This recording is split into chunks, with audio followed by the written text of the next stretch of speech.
By believing in an all-powerful deity paralyzes one thinking and cripples the choices you have to make to escape a false reality that is self-centered and apocalyptic.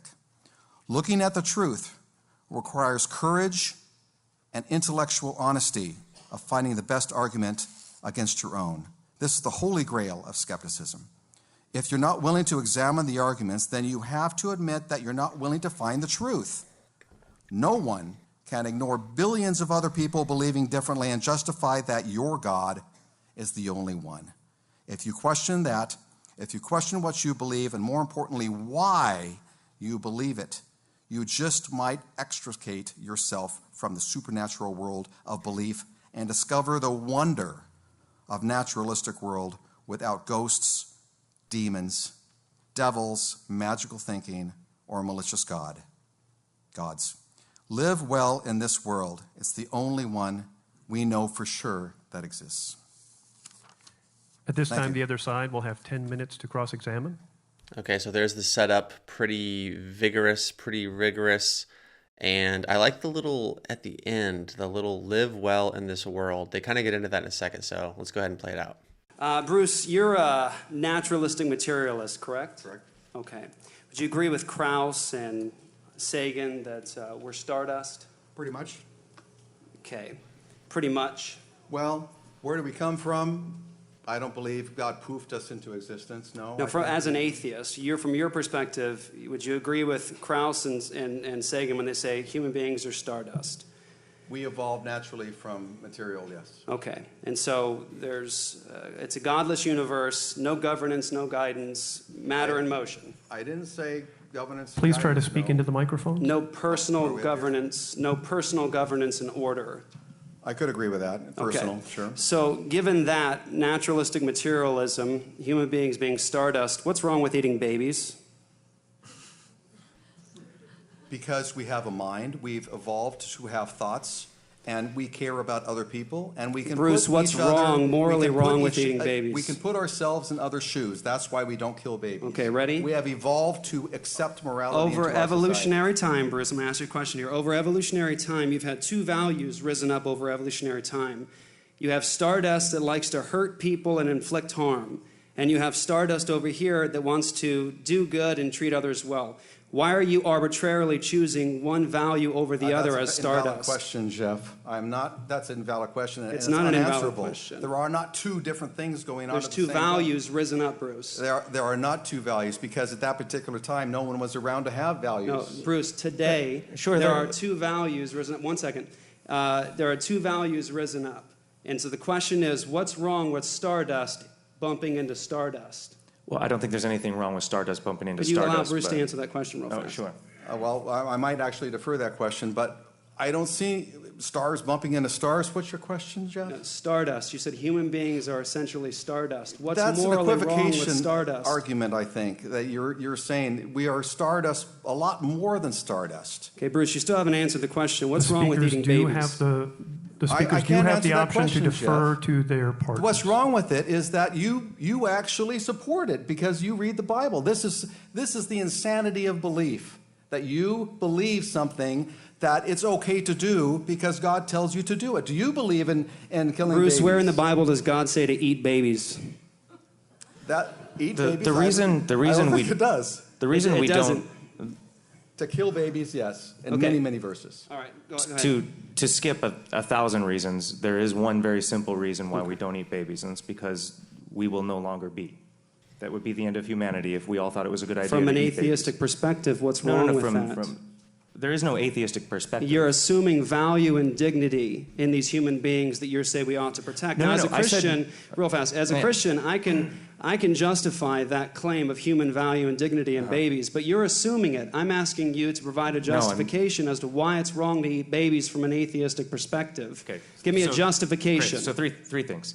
There is no atheistic perspective. Being an atheist Are you an atheist? Yes. There is no atheistic perspective. Are you giving me your perspective? I apologize. Every single time, the middle of my sentence keeps interrupting the beginning of yours. Please be considerate and let him answer the question. This is my time to ask questions, your time to answer. You have to give the time to him to answer the question. Go ahead, please. I said nothing about values. I put it so simply as we do not eat babies because we would be no longer.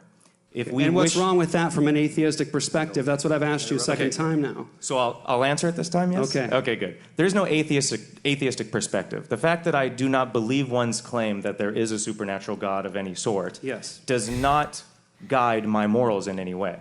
The implications of a scenario where there is no God are huge. They're huge in morality, they're huge in logic, they're huge in the way that one operates their life. So, of course, there is a perspective on life in the absence of God that one has as an atheist. Of course, there is an atheistic perspective. This is something I've never understood as often as I've heard it. That being said, let's dive back in. So your beliefs, your worldview does not guide your living My in the worldview, world. yes. The fact that I'm not convinced that any supernatural being exists has nothing to do with it. Okay, we've evolved in a cosmically purposeless universe. And now here we have babies. And you're suggesting that we should do good to these babies and not violate them and hurt them. Okay? Yes, yes. In a universe where there is no God, no ultimate standard of justice, I'm asking you to provide me an intelligible answer besides just preference. Because I don't want to, or we would die. I didn't give preference. That provides the preconditions necessary for intelligibility to make that claim mean something. Your claim is that there is no God, no ultimate purpose, meaning, governance I in the did not universe. claim there's no God. So you're saying, as an atheist, you accept God's existence now? No, I'm not convinced that one exists. That's not a claim that he does not. So in a universe where we used to be fish, why is it wrong to violate a baby? And don't give me, and this is what I'm not looking for. I'm looking for a justification. I'm looking for a Fish have babies. justification. It's okay. A justification that satisfies the preconditions of intelligibility. Not a mere claim. Not what you think we should do, but what provides that Do you want me to justify justification? intelligibility, or do you want me to tell you why I don't eat babies? A justification from an Yes. atheistic perspective. Okay.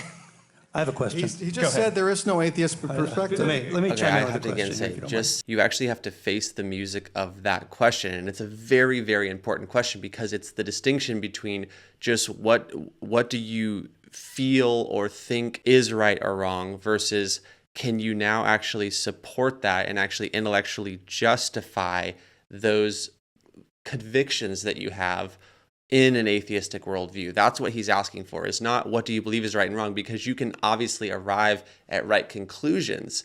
What he's saying is give me your premise, give me your logical groundwork that your conclusions are predicated upon in an atheistic framework.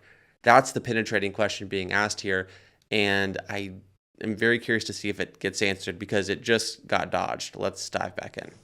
I had read that, Bruce, that you believe that the idea of logic is really coming from the frontal lobe. Is that correct? Yes. And that you don't believe that people have souls, they have brains.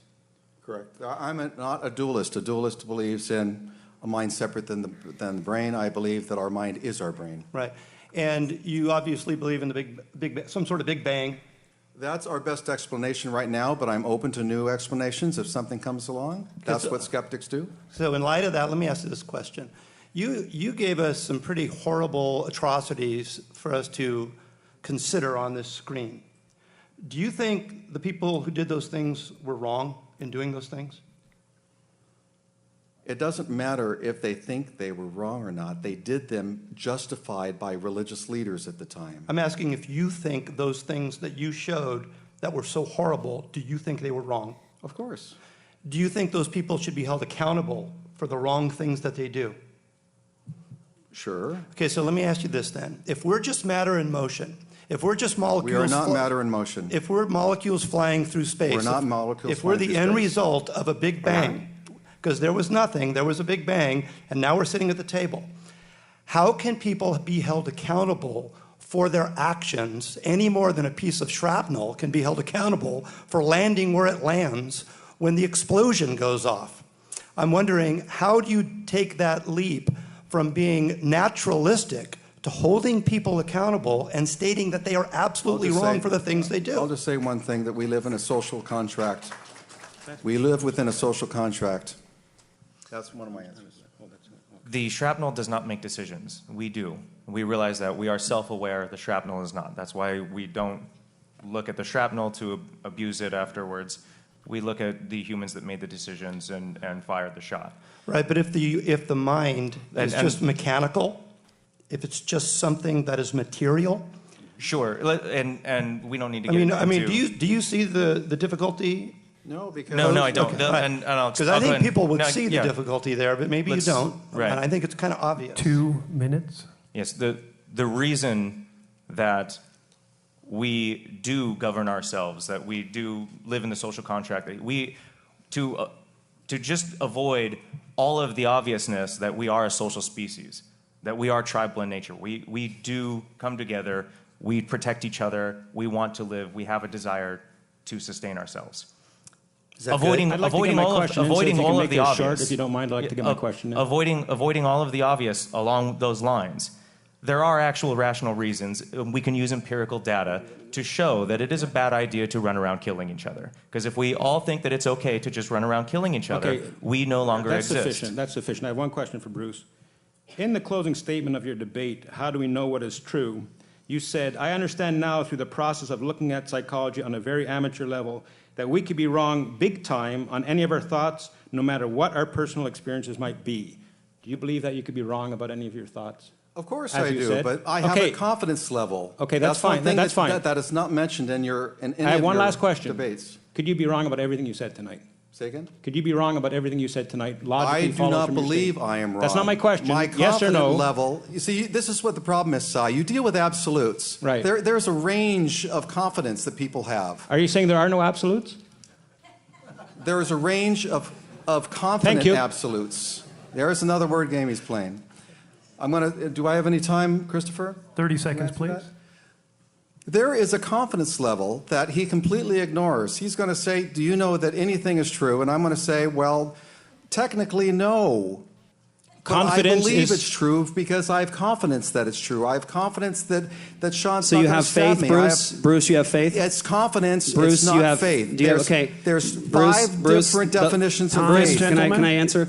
Time, And I do the question- not have faith. If you define I'm sorry, faith as a that's time, supernatural. gentlemen. Time. Let me go ahead and pause here because there's something coming up that's just too good not to feature. So he's saying, I don't have faith, I have confidence. And so let me go ahead and play. This is scrubbing forward like 20 minutes in the debate, but that particular point gets addressed and in a way that's very powerful. Let's go ahead and play it. Becoming a Christian is not a matter of going from unbelief in God to belief in God. It's going from suppressing the truth to professing it. Our opponents tonight are suppressing the truth about the God that they know exists, that everyone knows exists. Not a sufficient knowledge for their salvation, but a sufficient knowledge for their condemnation. Bruce doesn't have faith. He doesn't have faith. He has confidence. Confidence. Confide, from the Latin, with faith.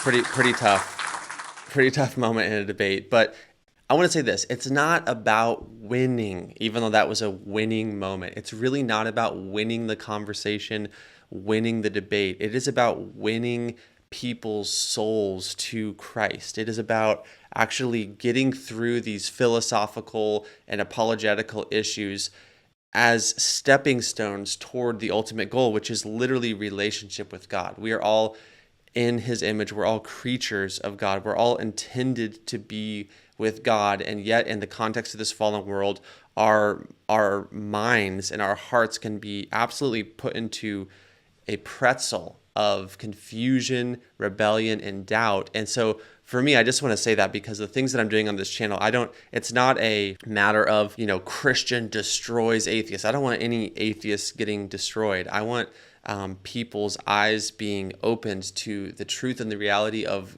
who God is in his goodness, in his glory, and in his love towards his creatures. And the fact that we are all literally made for him, that satisfaction comes only in him, and that every other well that we could possibly drink from in this lifetime is a well that runs dry and leaves us empty and leaves us wanting. But only when we actually are united with our Creator is there true and deep and real satisfaction. To me, that is what all of these types of conversations are about. It's the necessary, at times necessary, wrestling match with these ideas and wrestling match with God as stepping stones towards the better and richer reality that exist on the other side of these questions. So all that being said, I hope you guys enjoyed this one. I got a little bit more spicy than usual, but still a good conversation. Like, subscribe, comment, all the things that tell YouTube that you guys like this content. I hope you do, and I will see you in the next video. Thanks a lot. Bye.